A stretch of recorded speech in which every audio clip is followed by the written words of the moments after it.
Hey, good morning all. It's a beautiful autumn day up here in central Queensland in Australia. Getting back into some more videos. Been taking a break lately because I haven't been doing any camping or much work outside of late because of the extreme heats that we get here in around the central coast of Australia here. So it's finally starting to cool down, so it's almost camping weather. About time. So just going through my gear the last couple of days, cleaning everything out, making sure everything works, testing it all, which I've been doing through the week anyway, even though I haven't been camping in the last few months. I've been doing a lot of like backyard camping as such, testing gear out and so on, making sure everything works. As you can see, I've got a fairly decent sized backyard here, nice open flat grassy area, and I've also got a big outdoor area here in front of my garage outside with a big slab of cement on it. So posted a couple of videos in the last 2 days in regards to my iCamper, as you can see there. So what today's video is actually on my new solar panel. Well, it's not new now, I've had it for a little while now. So probably, I'm not sure, what, couple of months now. Which is from Drifta. So Drifta worked with the company called Safari. I think that's how you pronounce it, which is based in Brisbane. That's Safari. Well, of course, Drifta is based in New South Wales at Gloucester, where the factory is, but they do have a store at Brendale, suburb of Brendale, in Brisbane, near Brisbane, which is the capital city of Queensland. And they've also opened a store up in Gloucester itself, in the main street of Gloucester. The stores are very similar, very much alike, I believe. But that's not what we're here to talk about today. We're actually here to talk about my solar panel that I've had to upgrade since I removed the roof rack. Because some of you are aware, I had a household panel up on the roof rack. It worked magnificent, excellent. I was going to say it was the best purchase, but I actually didn't purchase it. It was given to me for free, that solar panel. And it worked great. So it was a high voltage, but now that I've got the iCamper, as you can see, there's nowhere to mount a solar panel on it, although some have managed to find ways to mount a solar panel on it. I haven't gone that route yet. They've been sticking those flexible panels on the back of those there. I'm not willing to do that at this stage, particularly not while this is still under warranty. Now, I love the high voltage solar panels. Most of the solar panels, sorry, my finger in shot. Most of the solar panels, hang on, just swap arms around. Most of the solar panels available on the market are all to do with camping, but portable enough, are all 12 volts. And I've gone to the belief of high voltage solar panels of late, since September last year. I've been using nothing but high voltage solar panels, and in between getting that solar panel and waiting for this new solar panel that I'm about to show you was released, I was resorted back to the old 12 volt panels, and I really noticed the difference then. So there's a lot of advantages. I won't go into it too much right now, but there is a lot of advantages with high voltage solar panels. But without further ado, I'll flick the camera around and I'll show you what I've got here. Now before I do show you the solar panel, I just want to show you what I've got powering here. It's about 10:30, it's not even 10, I think it's 10:15 a.m. in the morning. And I've got the Travel Buddy running here with some sausage rolls. I'm heating up some sausage rolls for lunch with some leftover pizzas I've got in the fridge. So that's now running. So that's consuming this Travel Buddy. It's a 12-volt oven. They're built in Australia for those overseas that haven't seen them. It's all stainless steel construction. It's insulated and of course runs on 12-volt. And you see it's got a temperature gauge there, so it'll go up to 180. I believe this one might even reach 200 degrees Celsius. And it's got a timer there as well, or you can just set on run. It'll just continuously run until you switch it off. So that's consuming, on average, that consumes 10 amps per hour. So now I've got a battery meter here showing, okay, as you can see there. Now that battery, I've only just started this, only just turned on that about 5 minutes ago, but I have been running the lights and power and so on off the iCamper for the last 2 days, and I haven't put it on charge in the last 2 days, hence why the battery's down to 89%. Now I do have a fridge in here, but at the moment it's not switched on. Okay, so that's not switched on. So I've got that turned off. So as you can see here, even at around 10:15 in the morning, the solar panel is still putting more charge and charging that battery. And you can tell by the, you can see on this particular battery monitor, you see the little flashing light that goes around that indicates it's charging, and it's putting in almost 2 amps into the battery. Okay, so that's telling me the solar panel's probably pumping in around 12 plus amps into this battery system. So why it's showing 2 amps there is because minus the 10 amps that the actual oven is using. So that's why it's shown as 2 amps. So it's still maintaining the charge there. Now in saying that, I don't have the solar panels set up pointing directly to the sun. It is off angle quite a fair bit. Now I'm sure if I actually turn that around and point that to the sun, that will boost right up to, those solar panels will produce in excess of 16 amps. And here they are. So it's very thin. Okay, let me run by just some quick specs. They're 250 watts, so obviously it's 50 watts per panel. It's got a Japanese coded ETFE, so it's ETFE panel, so it's Japanese. Of course it's still made in China, as most things are, but as you're aware, not everything that comes from China is of poor quality. There is some good stuff that is made in China. Now it's very thin.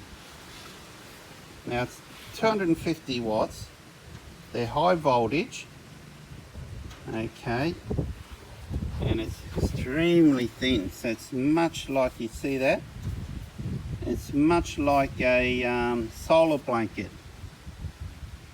Okay, it's got the fold out legs which is adjustable. Alright, so it does not have a solar regulator built in. You use your own solar regulator, or Drifta do sell it as a kit with the included solar regulator. Now you do have to be careful which solar regulator you use. You need a solar regulator that can handle high voltages. Okay, so also now it's waterproof, so no problems leaving it out the weather. Now as you can see, it's got this zip here. Okay, inside there is the plug. Alright, so it's included with a 10-meter extension lead. You just plug in here, but also, bonus, it's got security cable that you can lock onto around your tree or vehicle while you're away from camp. So just use a decent padlock and you can lock that away to minimise any chance of theft. Packs up, it just folds up, very small, so basically when it's folded up it's only about 3 centimetres thick. Size wise, I don't have the specs on me on hand. If you go online and check, I'm sure you'll find it. So it's a comparison, my hands there. Okay. Now we've got a little bit of sunlight coming through. So even with that bit of, obviously, let me rephrase that, we've got a bit of a cloud cover coming through. So even with that cloud cover, as you can see, it's still charging the battery. So it's a beauty with the high voltage. Now as I said, that sun's come out. The beauty with the high voltage panels is their efficiency. They'll tend to start earlier charging your batteries than your common 12-volt ones, and they'll finish charging a lot later in the day as well. So I've 8 o'clock, 8:30 in the morning, I've had as much as 15 amps. So generally by 8:30, with these pointing towards the sun, you'll pump in about 15 amps into your battery.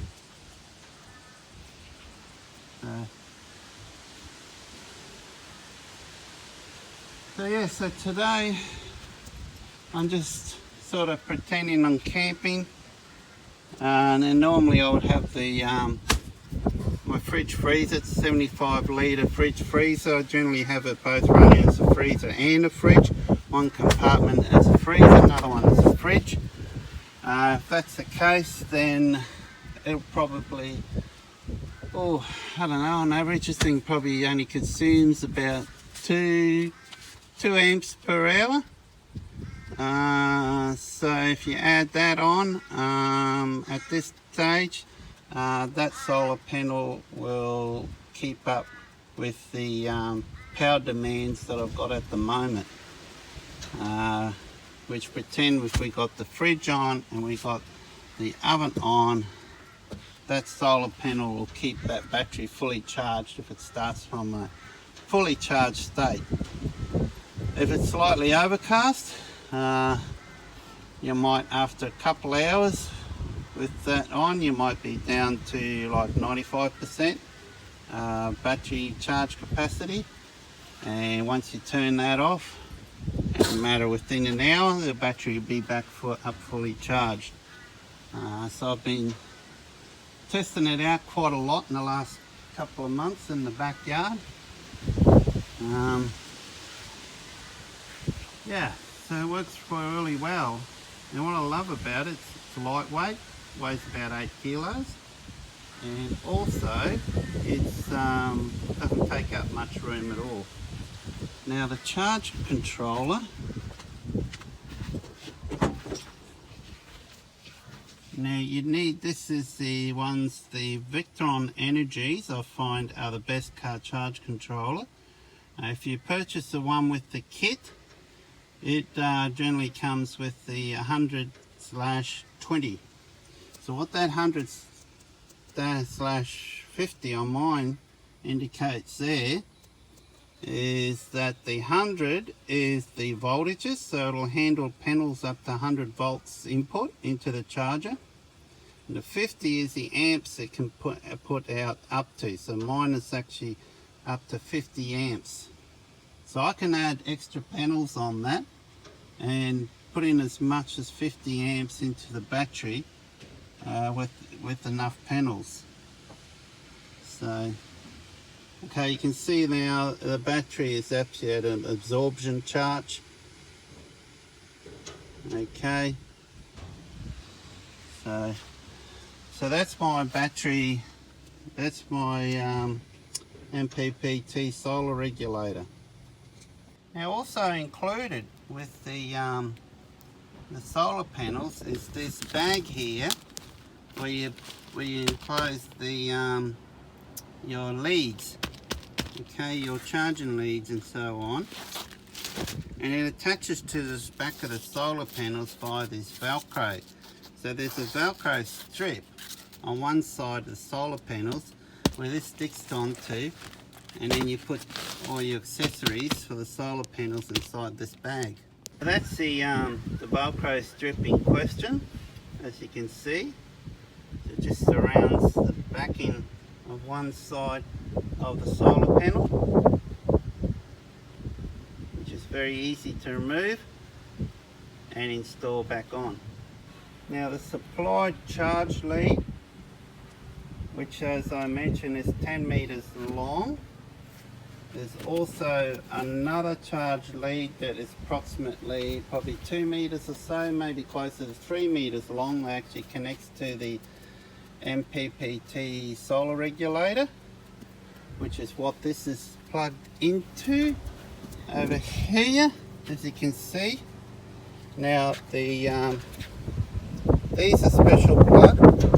Okay, they'll only connect these leads. This is the lead that comes with the solar panels will only connect into this one here. So that's as a safety reason, just to make sure that you don't plug. Mostly the reason for that is just to make sure you don't plug that solar panel into an MPPT regulator that's not capable of handling the high voltages of this panel. Now what this panel puts out in voltages, it all depends on the conditions. I think it's rated at 60 volts. I've seen it generally when it's running, it's anywhere between 40 up to 50 volts, generally 40-45 volts. It produces on average, I've found during my tests.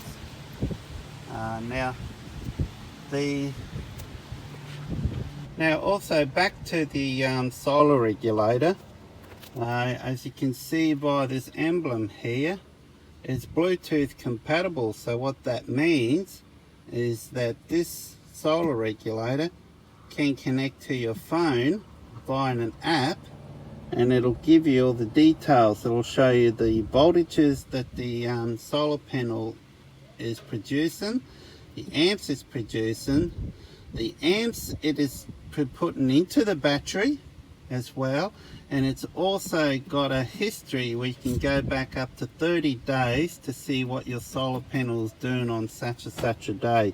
Now you can see down there that's gone to bulk charging there just now. So we must be just on the verge between bulk and absorption charging at the moment.